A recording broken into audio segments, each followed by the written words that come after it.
Hi, my Carrollton friends, it's Mrs. Magana here.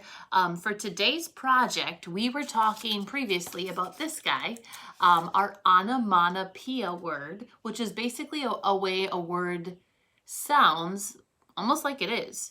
So I had another example. This is right off of my own son's wall.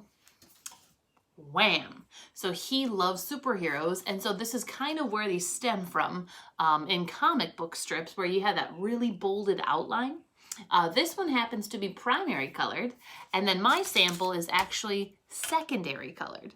And I also can, if I zoom in here, you can see these little dots. Those are Ben-Day dots, and an artist, Roy Lichtenstein, was super famous for putting those in, as well as he was trying to mimic in a comic book strip. So you can see the little dots here.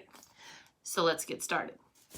I asked you for cardboard for this project. That is how I made this guy. I even have it on an angle here, so you can see how I sandwiched pieces of cardboard together. If you don't have cardboard and you hadn't found it in time, you can totally start to do your drawing, right, just on paper. That's fine too.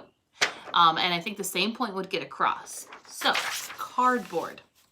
What I did was I picked a few different shapes. So looking at this guy here, it's almost like a lightning bolt, right? So on my cardboard, I would just draw out that lightning bolt or cloud-like shape. And onomatopoeia, guys, was something like wham, pow, boom, zoom. Anything that I even attached onto that PDF file, okay? So something like this. Cardboard's not easy to cut, so you want to use the back end part of your scissors and not necessarily the tip. And so I kind of just make these little mini cuts called relief cuts to get this whole thing cut out. Again, maybe 2 shapes would be sufficient for your project, okay? I thought of an idea. Now, the way I made mine, acrylic paint. You probably don't have that at home.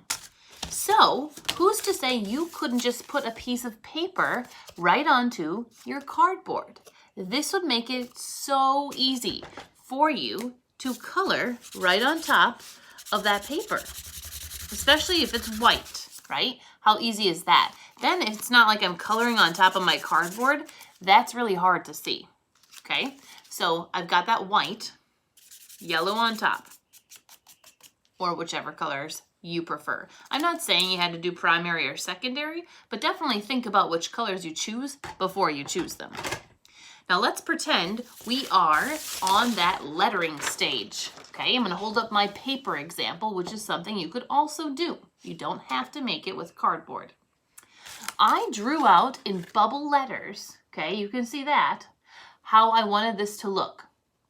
Now for my POW, I thought it'd be so cool to have this white and bold, but I could absolutely color this marker, colored pencil, however I wished as well.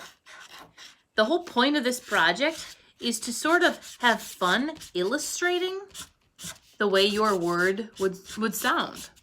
But because it's art, I'm really interested in you trying out the Ben-Day dot technique and the outline technique to make this look like pop art, okay? Something from almost like a comic book. If you are done and you want to do the Ben-Day dots on top, keep talking about those, I simply just took a marker, back end sort of, and dabbed little dots into my background, okay? If I wanted to do it on my drawing, I could take something like a black marker, a Sharpie, and those sort of automatically have pretty nice dot shapes built in. That looks pretty good, okay?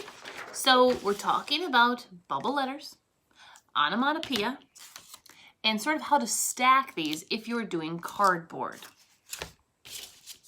I took my cardboard and I just did little cuts and then snipped this in half.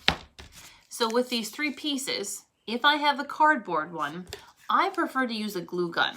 Chances are, you can see what I'm doing, 1 dab, sandwich, 2 dabs, sandwich.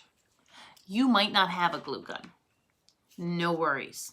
You could absolutely use something like Elmer's glue. Even a glue stick would work.